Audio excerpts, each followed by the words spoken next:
This was a community meeting to discuss the question of who should be your data product developers now and probably as well in the future. This is a question that's been coming up a lot in the community. So I set up a general community discussion where I was the facilitator. I don't have an answer to this question. I have kind of some sets of pros and cons that I had compiled and wanted to get other people's feedback as well. And so we had some great community participation on this call, kind of discussing this question.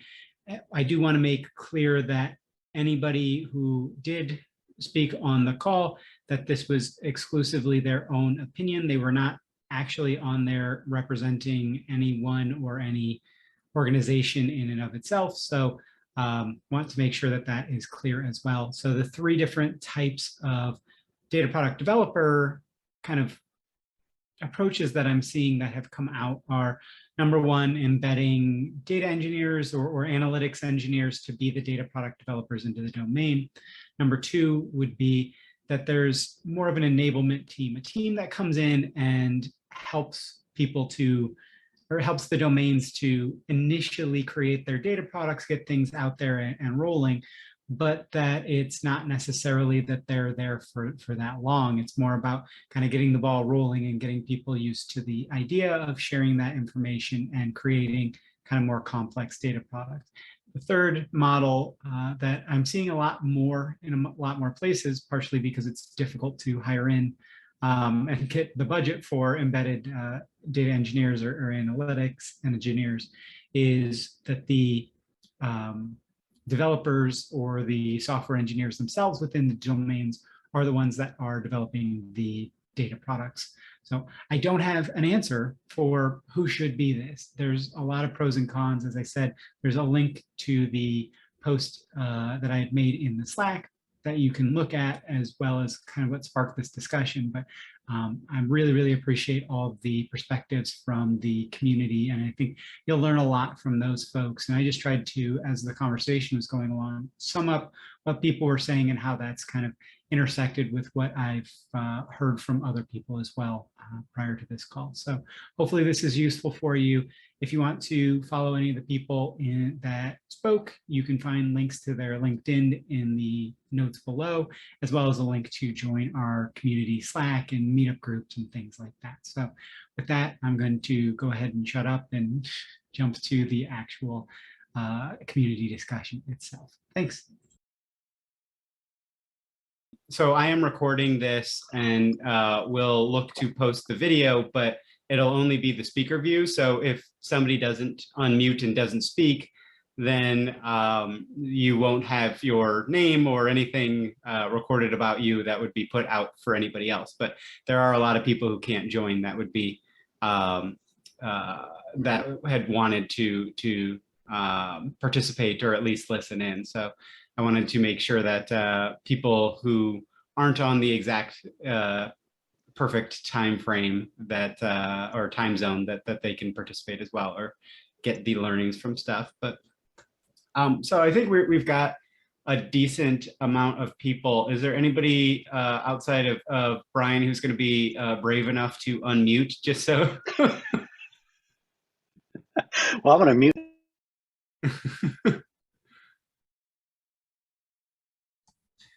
Hello, everybody. Oh, hey, Olivia. How's it going? Very good, thank you. So I know you were one of the people who had specifically kind of wanted to talk about this a little bit, and you've got a little bit of experience specifically with customers on trying to do this. So I'd love to get kind of your thoughts. I think the initial question here is again, who should be the data product developer, right? Like who does it make sense for the short term and the medium term and the long term, and what are the pros and cons? Because I think one thing that I am seeing, people are looking for emerging patterns in data mesh, and I'm talking to a heck of a lot of people. And one of the emerging patterns that I'm seeing is that there isn't an emerging pattern of here's the answer versus here are the positives and negatives. Here are the approaches that people need to consider and think about if they're going to be going down these roads. And so I don't think that there is a specific answer for exactly who should be, but Olivier, with the customer that you're working with, like what are your, if you're able to share, like what have you seen from the ability of software engineers or the viability long-term of data engineers to actually create these data products, keep them running, keep them kind of moving forward? To be honest, I don't have a proper answer because I don't know. It depends. I've seen. I didn't saw many customers for developing data product as described by the book by Jamac in the book of Jamac with the three dimensions. What I've seen in the wild is basically data engineers that were doing pipelines and the pipelines, and they were including the quality in the pipeline, the quality gates, and they were developing stuff like that. And we put stamps that it was a data product with it. So it was mainly data engineers, but I'm not confident that this is the proper target. I guess that there is more in terms of data pre-processing and stuff like that. And is it the role of the data engineer? I don't know. What I like to see, and this is my opinion, it's not what I've seen in the wild, what I like to see is software craftsmanship ending in the development of the data product, mainly because there is a part of data engineering, pipeline as first class concern, being part of the data product. And there is also this pre-processing of the data, aggregation, merging, and so on. If it's not in SQL, if it's in Python or stuff like that, I'd like to see developers, craftsmen or craftwomen developers to do that. But this is an opinion, once again. Yeah. And by the way, if anybody does want to participate, feel free to unmute, and you can, if you want to leave your camera off, that's fine. But you can do either way. But yeah, I mean, I think what really triggered a lot of this conversation for me as well was talking with Abi Sivasalam at Flexport. And what he talked about was that they really, really accelerated their journey by doing embedded analytics engineers, but into each of the domains to be kind of the go-between and the general data product developer, and that they're kind of communicating in between the general software engineers and the and kind of the data consumers and things like that.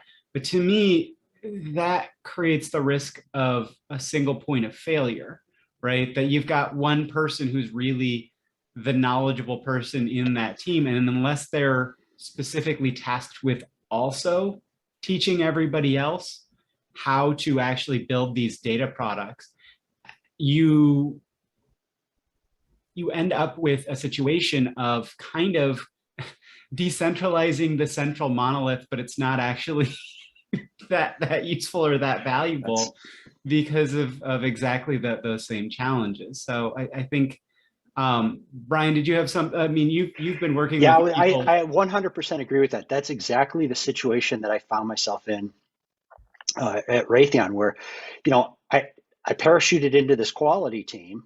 We built, we ended up building a warehouse. That was our data product, was basically a little warehouse. Well, it wasn't so little because it was as big as the enterprise warehouse by the time we were done. But there was a lot on my shoulders, and it was not the right way to do it. And it was very difficult to train people. Fortunately, we had a bunch of really good Tableau developers on the team. So I didn't have to worry about that. I just had to worry about the data model and the data pipelines, and coaching the team on how to start to do that. But we started off with people with zero data modeling experience, and ended up with people who were responsible for their own tables, and it worked out pretty well. There was a lot that we didn't get to cover, but it does make I like that. Here's what I heard was, you end up decentralizing, but you end up with a central point of, you end up centralizing just over here. Yeah. And now it's one or two people who are the, single point of failure, key central authorities for the data product. And that isn't really what you want either. When I moved into the IT team, we had a little bit better situation because being in the IT organization, you had access to people who were software developers. And you had support to get, like I had three people on my team who ended up becoming Java developers because we needed some people to write apps. Yeah. And they were willing to take it on as career development goals. And that was a better situation. So I think I don't have an answer. I mean, I don't have an answer to this. I think that bringing IT people into the domain, getting them working with the, probably it's a 70-30 split. 30% of your time has got to be spent skilling people up and getting them trained in the things But man, that is a hard, heavy lift. That's just a hard, heavy lift.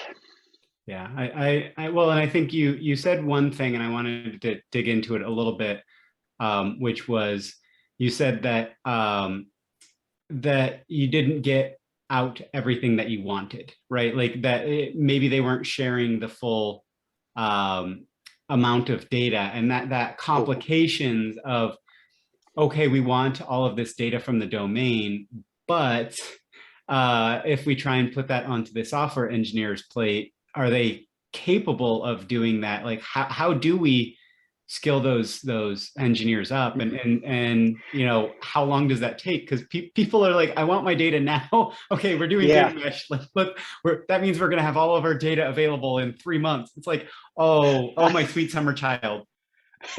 No. Yeah. So a lot of this discussion goes this way, and then I'll stop for a sec. So a lot of the discussion goes from the technology back. How do we skill up the domain, the people with the domain knowledge? But there's the other direction. How do the people with the domain knowledge skill up the technical people? And I experienced a lot of that. I'm looking at the data and I'm looking at, I got 1 million records here and I got a handful of them that are just garbage.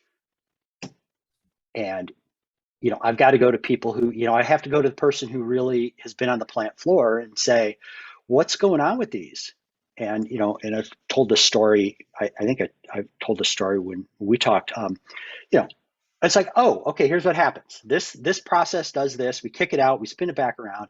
And I never would have known that. I can see it in the data now. It makes perfect sense because that's exactly what I see in the data. So how do you get the business people to skill up the technical people so that they're actually confident in saying, hey, I trust this data because I understand the business process behind it. That's hard.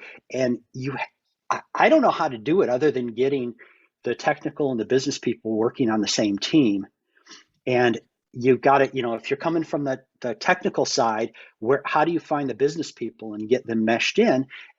Get them, it's fine. It's fine. See what I did there? And then how do you get the business people the access to the technical resources that they need to do what they want to do? Because people want to make the useful information available. Yeah. And that's what we're struggling with here. Yeah. So I think Olivier's got a question. Well, and Tim Tischler had talked about this a little bit in his episode of Data Mesh Radio of like just forcing people to meet with each other. And so, Jesse, I know you've also unmuted a few times. Olivia, just okay. Go ahead. Yeah. Well, I think he was deferring to you, so go ahead, Olivia. Go ahead. No, please go ahead. I was just gonna. Again, I don't really have a solution either, but I'll just relate my experience. I come from the bioinformatics world. I'm a founder of a vendor in the data mesh space. So we have a certain technology that we use, but I'm not really going to talk about our technology here. Just my experience with pharma and life sciences companies, and then maybe a little bit on the healthcare side. in pharma, there is sort of that hybrid role of somebody who understands the data well. So you could kind of consider them a domain expert, and they can code. They know R, they know Python, and they might be responsible for developing some analytics applications or doing some ad hoc analyses. But at some point, maybe their career path has taken them into more of a centralized research IT department where they find themselves being more of a data engineer. They work on pipelines and processing and potentially data modeling within the data warehouse. Those folks, the challenge with those folks, because they're polyglots, they understand quite a bit. And so it would seem that those would be perfect because you have a hybrid developer and domain expert who's responsible for the data. The challenge is that they tend to sort of stick into their language, and when it comes to doing things robustly on the, say, from the IT department perspective, okay, we need this database in this technology, and it has to have all of these tables, and they have to all be joined. That's a little bit out of the technical expertise, and there's some training that you have to do with those folks to get them into that role. But those folks, because they've been so wearing all of these different hats for so long, they've got PhDs, they've gone through the whole academic program. It's funny, for all the tech that they know, it's hard to teach them new tech, especially when it comes to being good software developers, and even something like using a Git repo, which should be a no-brainer in this space. And the other thing I was going to mention is that if there are pro code elements, so you talk about maybe a low code setting for data mesh where you have a framework and you can configure all of your data products consistently using a similar technology or language. That's great. Again, you may be centralizing on only those people that know that language or that technology, but hopefully you can onboard more people. If there are possibilities for plugging in a SQL script to make a specific query to create a view or a mart on the data, or if there are places where you could have people plug in our Python analytics modules into the data product, then you can get more participation from sort of both sides of the spectrum. You get the IT engineers bringing in their SQL scripts, you get the data scientists and the analysts bringing in their query, their actual analytics code. It's possible that you could create a sort of a hybrid ecosystem that isn't all one tech, but allows plugins with the technology that those personas know well. Yeah, anyway, those are my thoughts. And I think we all want the data platform to be kind of this magic thing that connects all of those things. And I think the hope is that we get there, but that right now it's not there. And exactly what you talked about of these people who are kind of have had to be jack of all trades, right? Jack of all trades is master of none. But in general, I think jack of all trades are very, very helpful, except for when you start to say we're going to productize this and that the company may fully rely on it, right? Like that we do need to upgrade them, upskill them to a point where they actually can, or that the collaborative, cohesive unit can actually, manage it as a product, which has been something that I don't think people have really done. Yeah, for example, I don't think those jack of all trades people that in my industry specifically are used to using, say, Jira, for example. So this isn't even technology, for building the thing. It's technology for just managing the process. Does anybody want to use Jira? I have not met a single person that really loves Jira. So is it Alla or Allah had made a really good question of I wonder if size of decentralized teams matters. An analytics engineer could be a central point for a small func team, and it could be very successful. When the teams grow to a certain size, it becomes unmanageable for a single person or even two. And I really agree with that. Do you have anything specifically that you've seen there, Ella? Yeah, absolutely. Yeah, so I manage an analytics team that sits within our procurement function at a fairly large organization. When we were 3 or 4 developers creating analytics products for the organization, having a single analytics engineer who knew all the tables was fine. we've grown to 40, and that's not a huge team, right? But having a single analytics engineer who's responsible for updating models for 40 developers coming at them is really brutal, right? And then you start getting into these whole backlog issues where he's got to sit and prioritize what does he do first. And so I think that magic number, right? I don't know if it's the pizza rule or the handful rule or whatever you want to call it, but a single person needs to be able to manage all the requests that are coming in to them. And I don't know what the magic number is, but I think there exists one. Yeah, and is it that person is the analytics engineer, the actual data product developer, or are they assisting in the data product development? And so then they're they're a gate, right? And so then you have that kind of centralized bottleneck. Does that single person become a bottleneck? Have you seen that? And not throwing that person under the bus, because if they can handle 40 people, that person's amazing, right? That person is amazing, you know, and I am very grateful, and we're actually looking for other analytics engineers, but I won't put that plug here.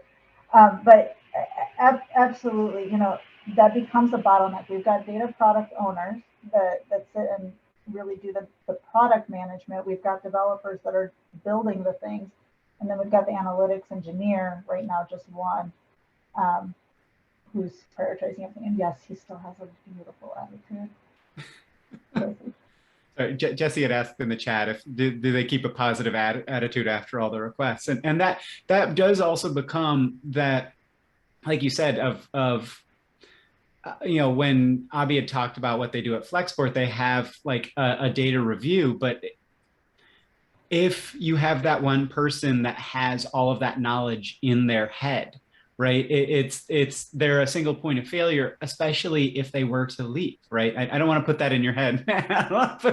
You know what I mean? Like that then if that analytics engineer or whoever is kind of the single product developer ends up moving to a different team, different company, whatever, then does the product start to fall apart, right? Is this but it's the same thing with enabling teams. Do you have an enablement team? Olivia, I'm going to get you in a sec. With an enablement team coming in and actually doing that, that very specific development work, and then they leave, if they aren't doing, as Brian said, if they aren't upskilling the team enough, you know, they may be creating a complicated data product.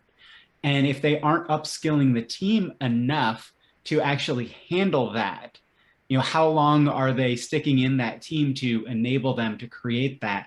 It's a real question. And you know, Scott Hawkins at ITV, which on his episode of Data Mesh Radio talked about kind of dropping in these consultant teams in a box. And we didn't dig into it because I hadn't really thought of it as much when we were talking about it. But I would love to understand, like, how long do you have that consultant team in a box? And Jesse made the point of ongoing maintenance and upgrading of production data products is typically overlooked as a process cost. Exactly. If you are thinking of data as a product is ongoing. A product isn't a one-time data set. And this has been something people have talked about. I've had a couple of recordings that aren't yet out, but that people are saying they hate proof of concept. And you know, some people say, well, I prefer to call it a proof of value, proof of concept, but proof of concept often in data mesh is the data set. And that the data set is the thing that people are putting out initially, not that it's an actual product, right? Like that, yeah, Ali, you said call it a prototype. Exactly, because then people start to, if you say this is our data product, people rely on it and think that it's going to continue ongoing. So Olivia, sorry, you had a question that you wanted to ask as well. It was not a question, it was more a remark. I come from the operational world, as you may know, and I agree with Jean-Max on one. We had a chat once, a long time ago, about the team topologies. And my idea about building a team to build a data product, we are building a streamlined team when we build a team that is doing the data product. We may have enabling team, we may have a complicated subsystem team that will handle some business logic, maybe some analytic, and we have the platform team, and we have interaction with all of this. The idea is to manage the cognitive load of the streamlined team. And once we have the streamlined team, we know the border, because we want to answer we want to give a segment of the business domain. We want to answer a segment of the business domain, and the composition of this streamlined team may be very different from a data product to another. It depends on the size and the how to say that, the ambition of the data product. If you have a huge ambition, you may have a lot of code to produce the data product, and you may have some aggregation, and you need some data engineers, you may need some developers.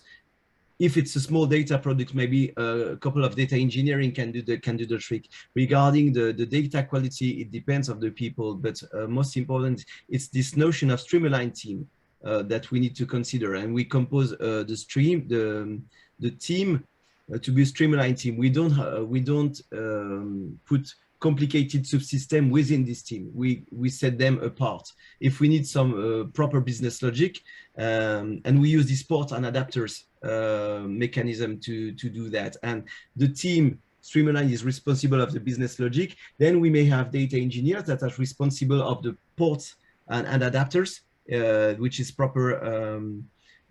proper product, and we have maybe an enabling team that is responsible to plug those ports and adapters regarding those the other elements from other products. I really think that team topologies is a good model to apply to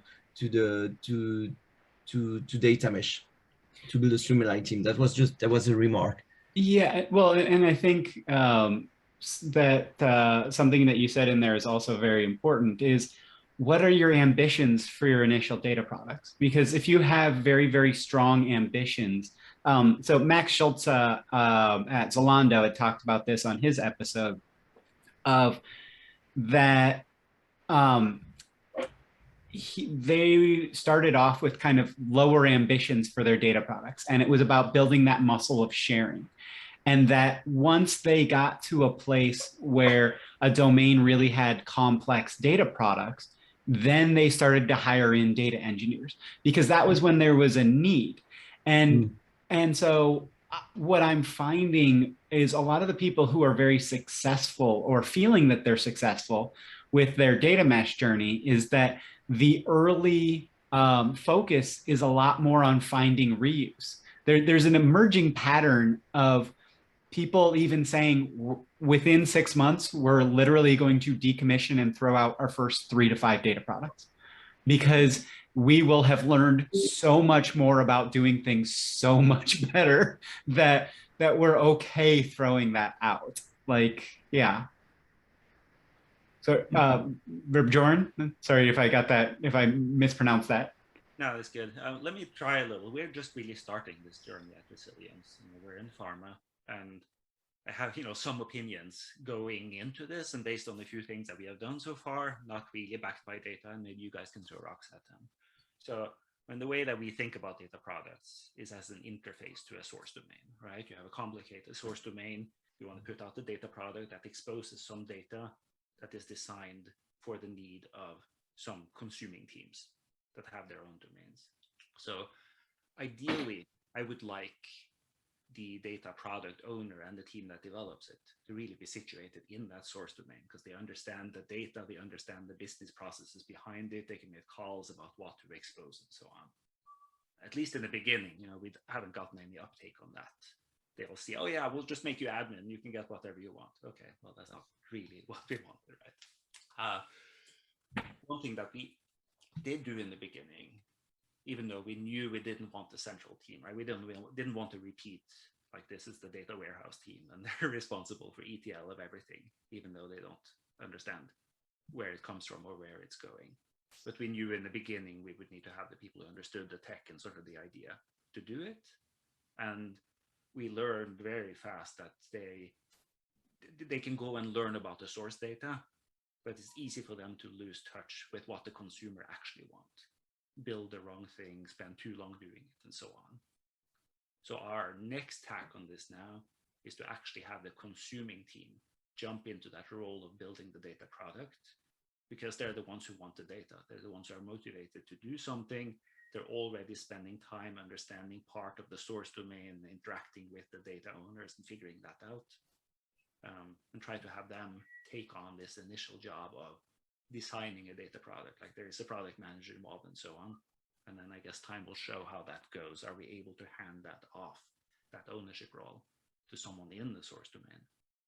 Yeah, I think this brings up something that Andrew Jones from Go Cardless on his episode, and Abe Gong from Superconductive, but more famously for Create Expectations, was talking about and even Juanis Rosier's, which was like one of the first episodes, talked about like kind of what do we owe each other, and like that we need this communication. Andrew Jones talked about when there's a request from a consuming team that it does not go to Jira. It is not a ticket.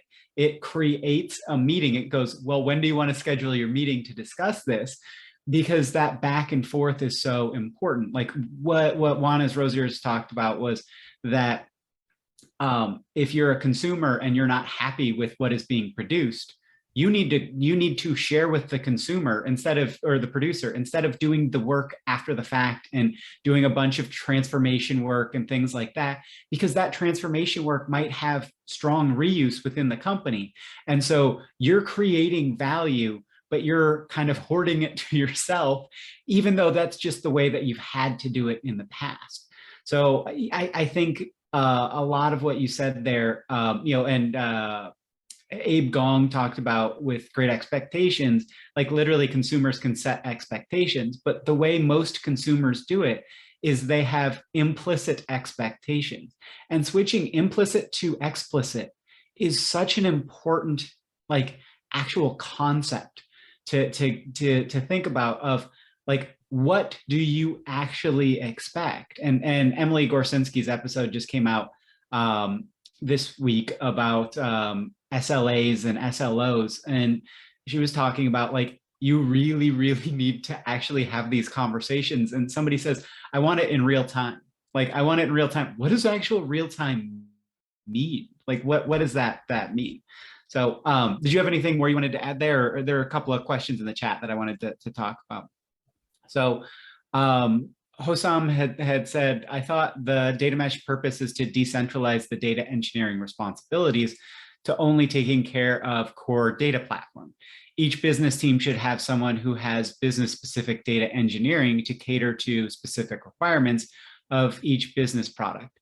Is that correct? And I think if you look at the early presentations by Zhamak, and even the first post that she had put out, which a lot of people think is kind of gospel, and she was putting it out as, hey, people, does this make sense?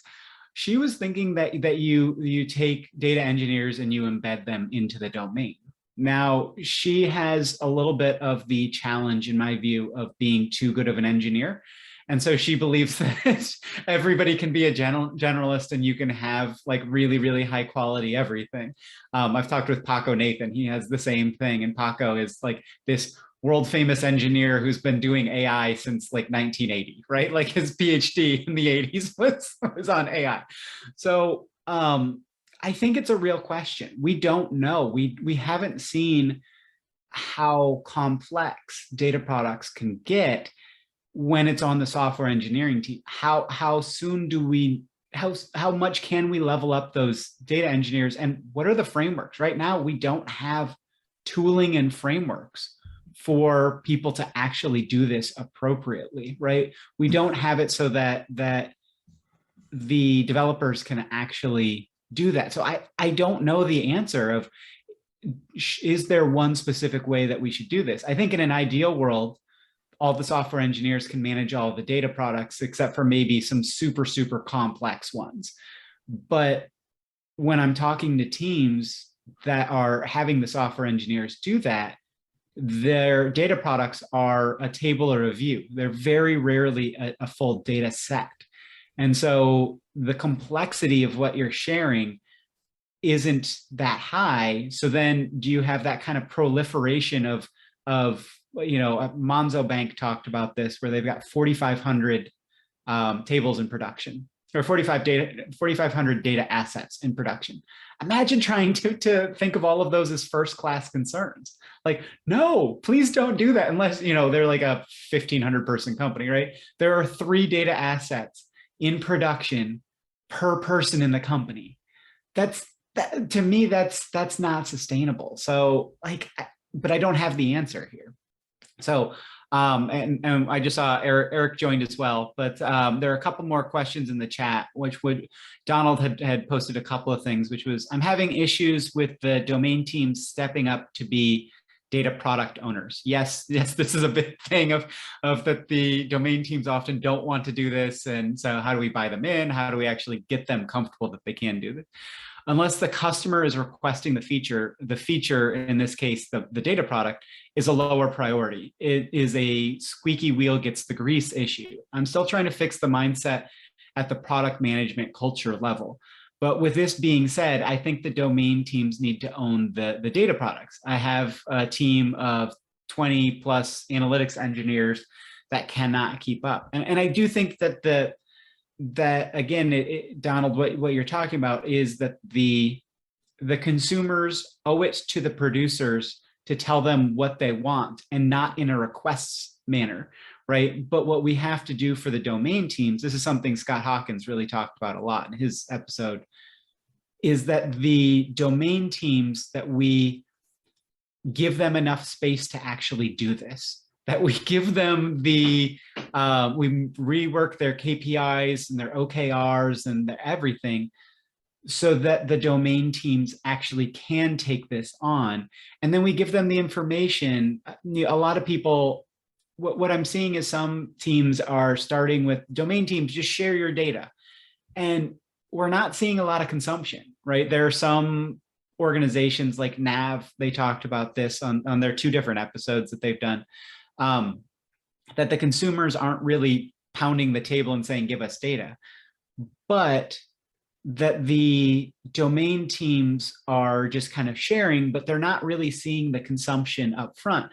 I think you need a consumer-driven use case, and that there is that collaboration. And in the funding world, Eric and I talked about this a little bit offline, was in the financial space, like the financial services world, there's literal funding that flows to people. Like literally the consumer goes, I will pay this much money for this. And that creates that incentivization. And then the domain team knows, okay, I'm doing this for a reason. And there's that direct collaboration, but like exactly of, does that mean that the consuming teams that are overly verbose and overly, demanding end up being in that space? Eric, did you have something you wanted to add before I jump to the kind of other questions? Or No, I missed. My apologies. I had a client meeting, so apologies for being late. So I missed part of the discussion, but I think what you're saying is if I understood correctly, how do we get folks to accelerate consumption of data mesh capability?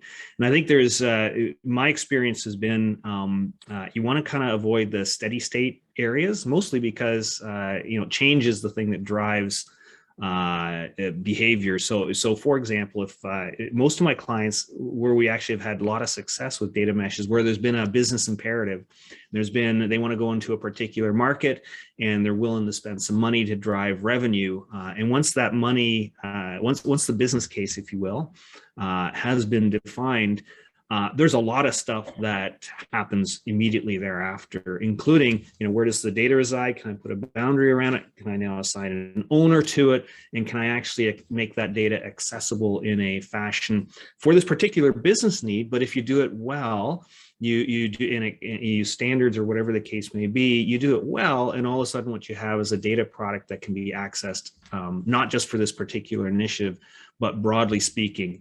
That does suggest, though, that there's a few domains that work very well. In financial services, it's all about client account transactions. So if you're doing anything in those, there's well established need across the enterprise to consume that, even if it's built as a result of one funding initiative based off of something that the business feels is important. Yeah, and I do think that so there was an article that I posted in the Slack that I think really misunderstands data mesh, but was talking about like, you know, what are we doing this for? And it's like, yeah, obviously we should, every data product, its genesis should be there is supposed business value, right? Like we don't create data products for the sake of creating data products. We don't do data mesh for the sake of doing data mesh. Like you're trying to achieve something here. And so Donald had also posted about it costs money to have a product manager in the domain committed to the data product, but the domain seldom gets credit from management and the customer for having a data product when closing new customer deals and keeping customers is a priority. And much of the company and our customers see data as icing on the cake and not MVP.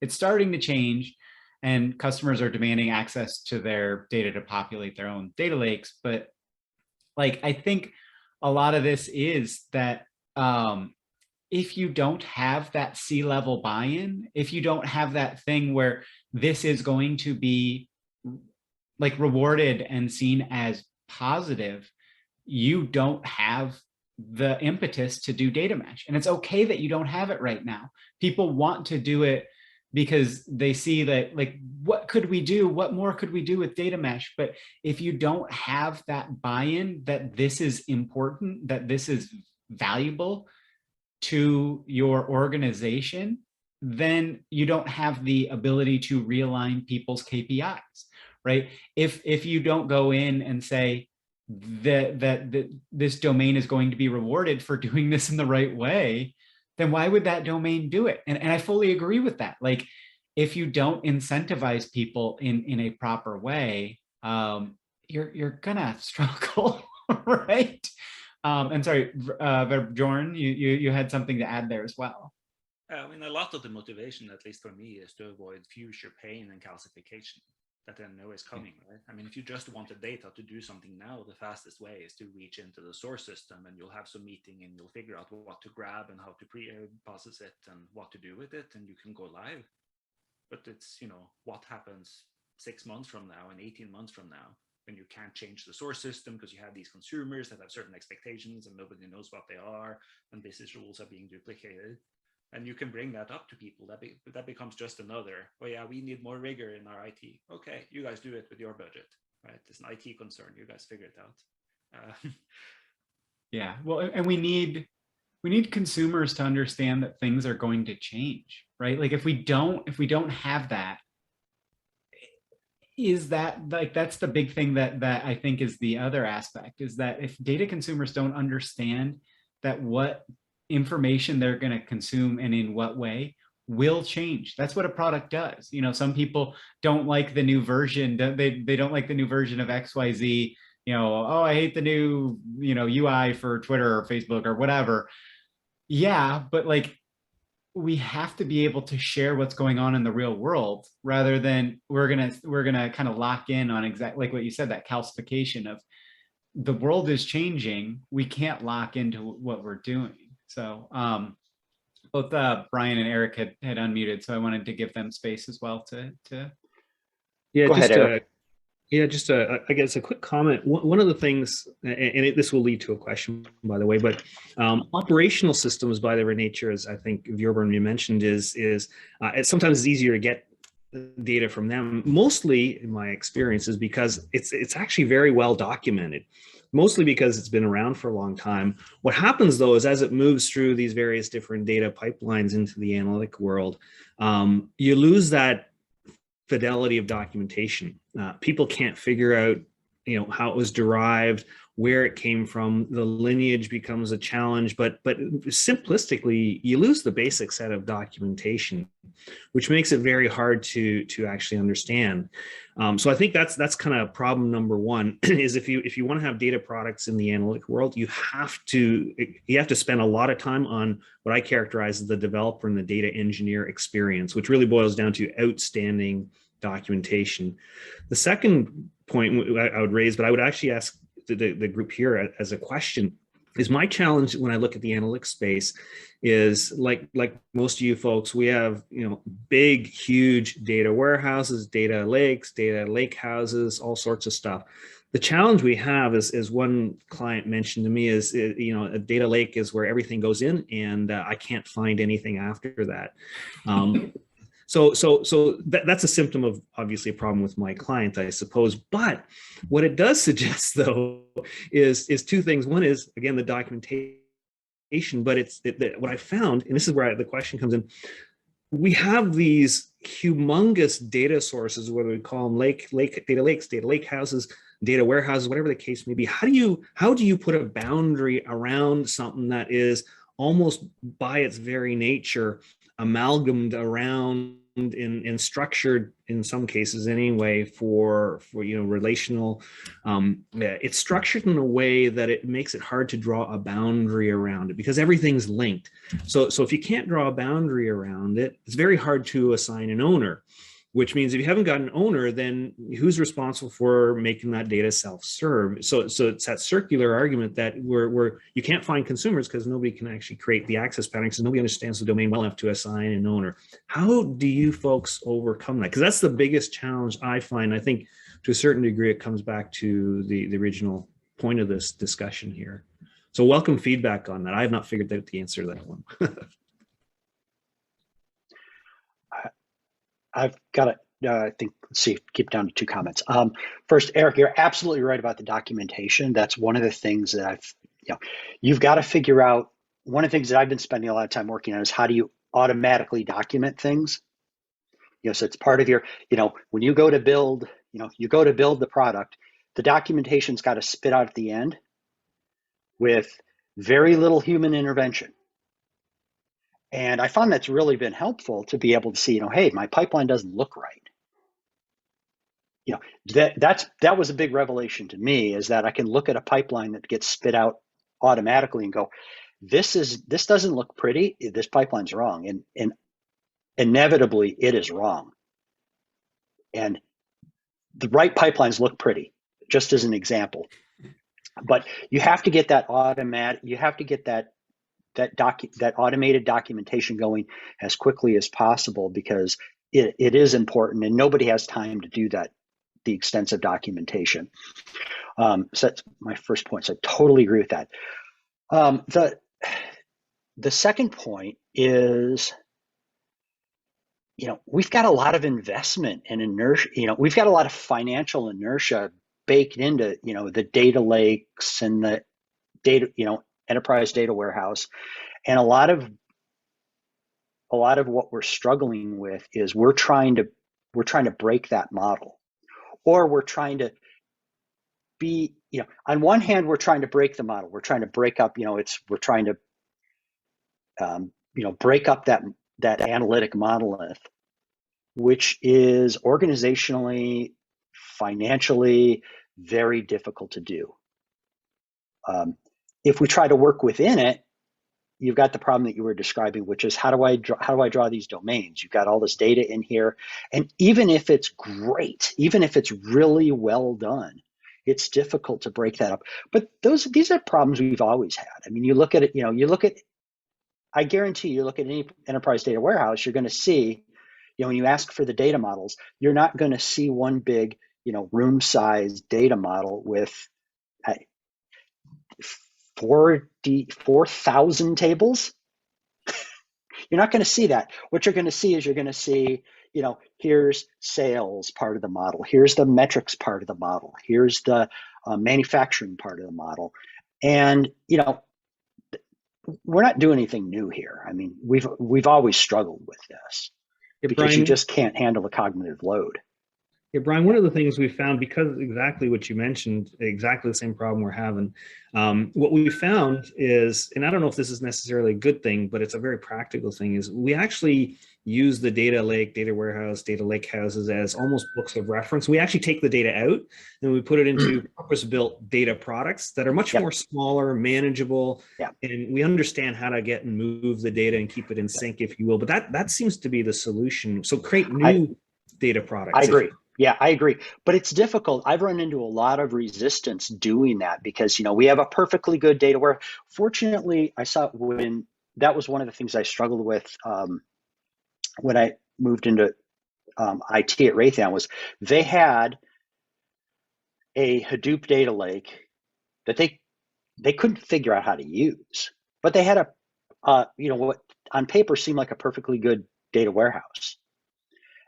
We still ended up in the quality organization, we still ended up building our own warehouse because it turned out we knew the data a lot better and we couldn't, a lot of advantages to building your small little domain specific thing. I mean, that's what we're all here for. We all see that, I think, as being valuable. The trick is there's a lot of resistance to doing that. There's how do I skill people up? How do I work in an organization that wasn't, that's been maybe 20 years of cruft built up around centralized IT model. That is a hard nut to crack. And nobody's happy. Nobody in this environment is happy with anything. I mean, centralized IT is not happy.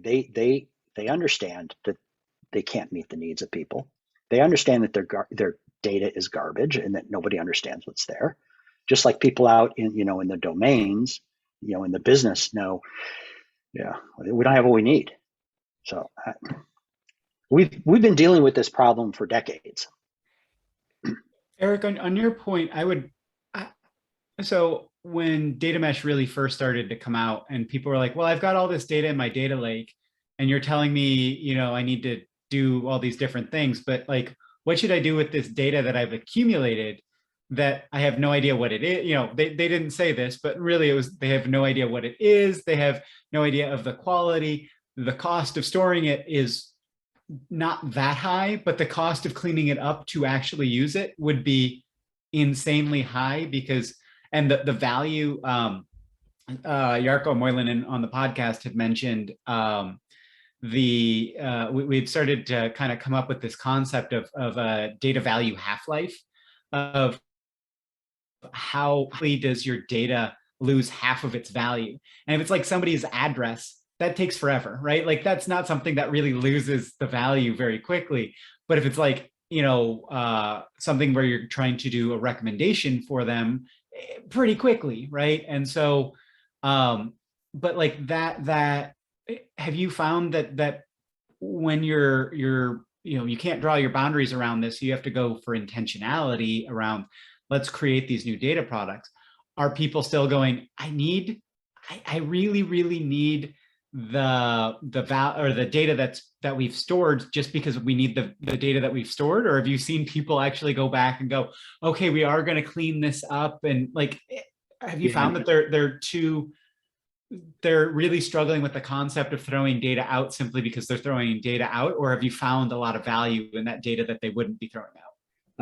Well, I hate to say it, but what I found is nobody wants to clean up the data, mostly because two things. One is the actual people who know it are in different lines of business, in operational systems, and they're just not available to help out. And it's extremely costly with minimum business benefit. In fact, coming back to a comment I think Bjorn mentioned, more often than not, we go straight back to the operational systems as opposed to trying to figure out what the analytic systems actually have and contain.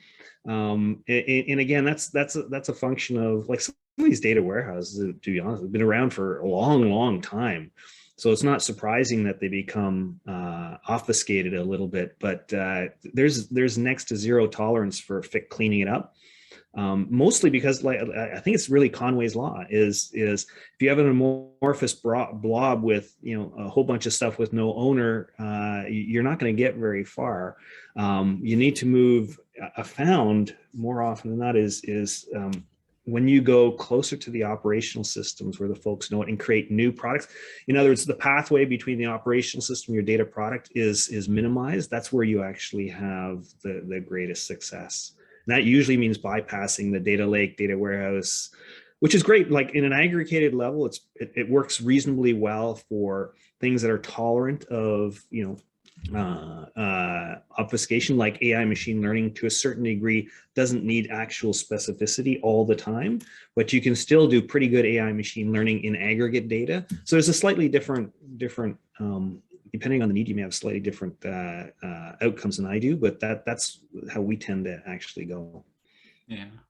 Well, and I wanted to circle back on something that, so there was a question that we hadn't covered, which was software engineers are supposed to work as data engineers. They're two different skill sets, right? We should not expect software engineers to work with data models and data pipelines. Data engineers of each domain shall need to take views out of the or data platform and build a model that fits what each product domain needs. And I think that's the real question of how complex of a data product are you doing out of the gate? And we don't have the tooling right now to actually go and make it easy for software engineers to create data products, right? Like this is one of the big things that Zhamak has talked about, that there's a real lack of tooling to enable this. But at the same point, it's not just, you can't just have the tools solve all the challenges. We do need that upskilling, but to have that upskilling, we need to give people the space to upskill, and we need to cut down on the amount of effort that they need to get to actually do a lot of the work from a data engineering perspective. And as Max Schulze again talked about Zalando on his episode, they started with less complex data products, and as things got more and more complex, a couple of the domains hired in data engineers, but most of them didn't, right? And there is this thing of Juanes Rosier has talked about this at DPG, of there would be data engineers that were still in the centralized team, but they kind of had 80-20 rules of either 80% of their time was spent on building out the platform and 20% was helping out domains, or 80% of their time was helping domains and 20% was spent on the platform. So you still have that kind of fun career development aspect for data engineers, but that they really started to learn a lot more of the domains. But is that really scalable at, they were a 5,000 person company. Is that scalable to a 150,000 person company? I have no idea, right? Like, I think there's just a lot of challenges with that. So, I've definitely talked enough here. So I would love to hear kind of if people have some, unfortunately I do have to hop in 4 minutes. So I'll leave the recording going if people want to keep chatting, but do people have some closing thoughts on, I don't think we necessarily answered that there is a way to do this versus there's puts and takes, but what are people seeing that's working, or what are people seeing that you'd say really avoid this model?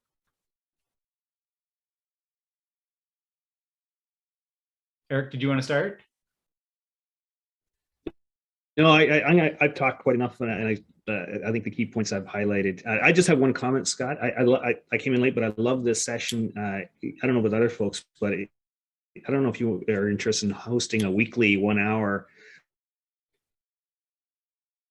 birds of a feather type meetup session. I think, I mean, just the short time I've been here, I love it. So I don't know if you're interested in hosting that, or the idea that I had was that I'll create the things and have the technology backing, but anytime I'm on these things, I tend to end up being kind of the Scott show, and I try not to do that. Well, you do a really good job, so Great. So sorry. Anyway, that's enough. Oh yeah.